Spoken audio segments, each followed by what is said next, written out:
Proč už se nechceš fotit? Když je to tady tak krásný.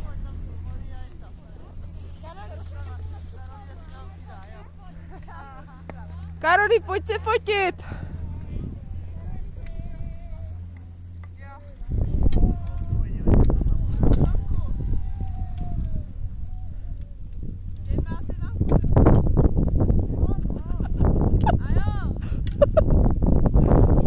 Tady jsem!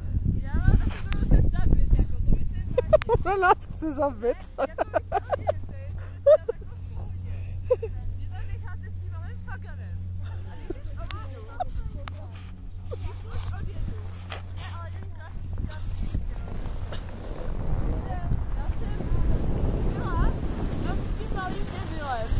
Jo, ty to točíš? Jo?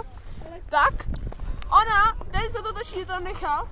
Odjel si tady s tímhle blondiákem. Tady ta se na mě nasrala. Říkala, že tam bude spát. A já jsem říkala, že nemá prachy na spaní. A tak jsem odjela na 2 jízdy. A když jsem přijela pro Toničku si, a já už tam není. Do prdele. Už jsem musela začít hledat a vystarala se. Ale Karolinko. Zabit. Utratit. Jo, to je moje starší blbá ségra, jenom 2 jízdy. Moje starší ségra tě hlídala teďka, Toničko, protože ty jsi měla pocit, že na těch horách tady už zůstaneš a že s náma nechceš domů. Ona umře. Ona umře na horách. Panika, hruza, strach. A já se na vás taká asi vyseru. Karolinko. Takhle si dám nožičky a jdu hajat.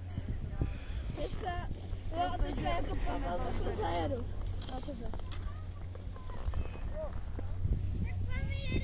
Jeď si!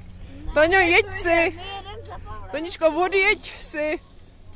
Jeď, prosím tě, už tě nechci vidět. Toni, jeď, já tě natočím.